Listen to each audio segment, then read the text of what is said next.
je l'ai aimé jusqu'au bout, oui. Ah oui, oui. Vous l'avez aimé jusqu'au bout? Ah oui, oui, oui. Ah oui. À 77 ans, Nathalie Baye vient de briser un silence qui durait depuis des années.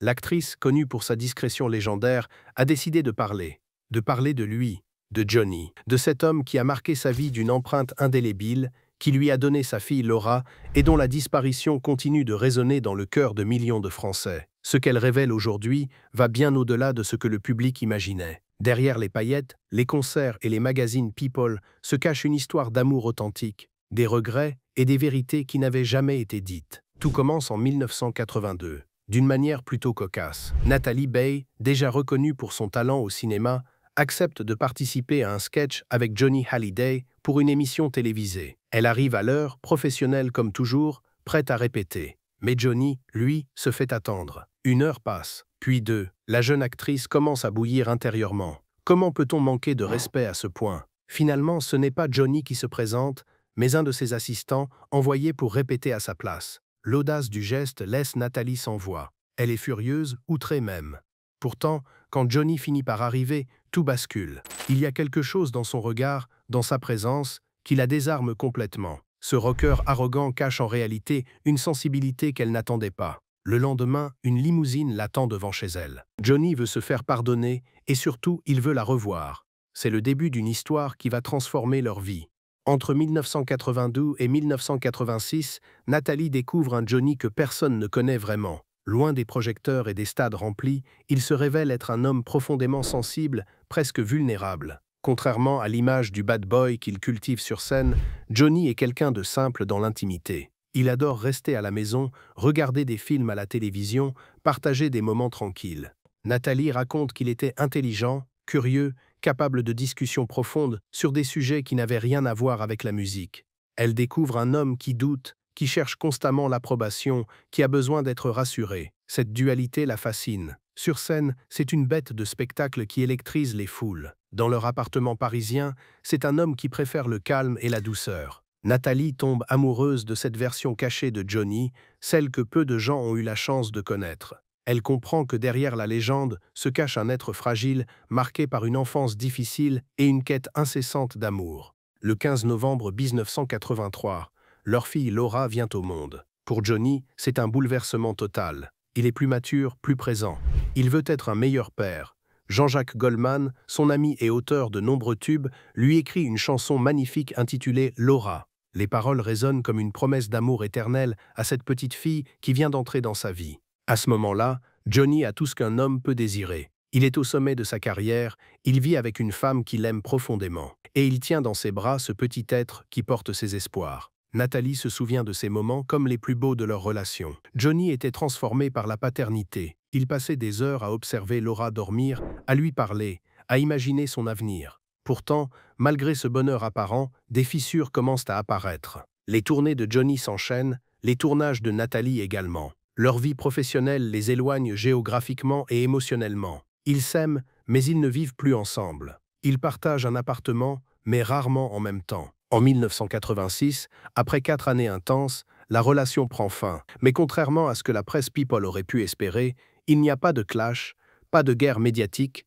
pas de règlement de compte public. Nathalie et Johnny se séparent avec une forme de tristesse résignée. Ils savent que leur amour est réel, mais que leurs modes de vie sont incompatibles. Johnny a besoin de la route, de la scène, de l'adrénaline des concerts. Nathalie a besoin de stabilité pour élever Laura et construire sa carrière d'actrice. Elle explique aujourd'hui que c'était simplement la vie qui les séparait, pas un manque d'amour. Johnny lui-même aurait confié à des proches « J'aime toujours Nathalie, mais je ne peux pas vivre avec une femme ». Cette phrase révèle toute la complexité du personnage.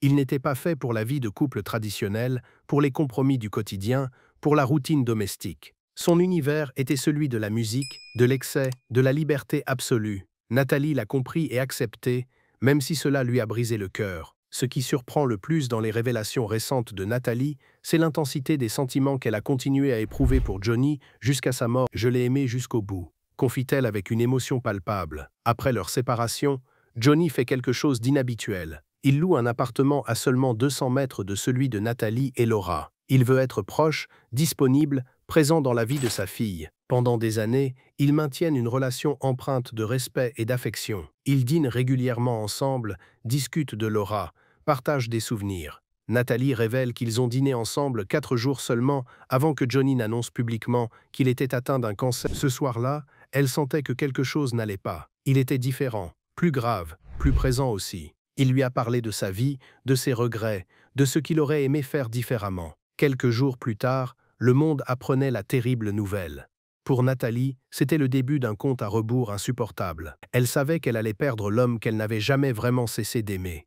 Depuis la mort de Johnny, les projecteurs se sont braqués sur Laetitia Hallyday, sa veuve, et sur les conflits autour de l'héritage. Nathalie, elle, est restée en retrait, refusant de participer au cirque médiatique. En 2024 et 2025, elle a néanmoins apporté quelques clarifications sur sa relation avec Laetitia. Contrairement à Sylvie Vartan, la première épouse de Johnny, qui n'a jamais caché son animosité envers Laetitia, Nathalie adopte une position beaucoup plus nuancée. Laetitia, c'est un peu plus loin, mais il n'y a pas de malaise, explique-t-elle. Elle reconnaît que leurs relations ne sont pas chaleureuses, mais qu'elles restent respectueuses. Nathalie n'a aucune raison de haïr Laetitia. Après tout, cette dernière a été aux côtés de Johnny pendant ces 22 dernières années, elle a pris soin de lui, elle l'a aimé à sa manière. Le conflit qui a suivi la mort du rocker n'était pas personnel, il était juridique et patrimonial. Nathalie refuse de tomber dans le piège de la haine et préfère la diplomatie. Elle sait que Laura et Laetitia doivent coexister, que les enfants de Johnny doivent pouvoir honorer la mémoire de leur père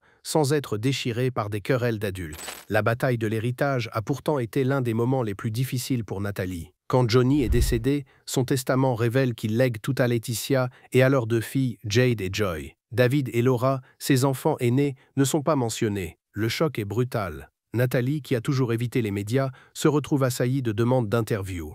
Tout le monde veut connaître sa réaction, son opinion, ses sentiments. Elle refuse catégoriquement de parler pendant des mois. Elle ne veut pas ajouter du bruit au chaos, elle ne veut pas transformer le deuil en spectacle. Pourtant, quand les attaques contre Laura deviennent trop virulentes, elle sort de son silence. En novembre 2017, elle publie un communiqué dans Le Figaro pour défendre sa fille. Son message est clair, Laura ne cherche pas l'argent, elle cherche la reconnaissance. Elle veut que son père, même décédé, lui dise qu'elle compte. La procédure judiciaire s'étire sur 3 années, déchirant la famille Hallyday en 2 camps. Finalement, en 2020, un accord est trouvé. David et Laura reçoivent chacun 1,5 million d'euros et une partie des droits d'auteur. Ce n'est pas la fortune colossale de Johnny, mais c'est un geste symbolique. Pour Nathalie, cet accord représente la paix réclamée par le deuil.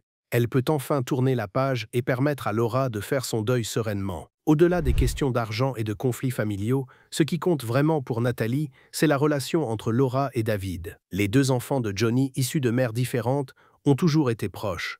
David, l'aîné, a pris Laura sous son aile dès son plus jeune âge. Ils partagent une complicité fraternelle qui émeut profondément Nathalie. David est le meilleur des frères pour Laura, confie-t-elle avec fierté. Cela me rassure énormément de savoir qu'ils s'entendent si bien. Malgré la distance géographique, David vit aux États-Unis tandis que Laura est restée en France.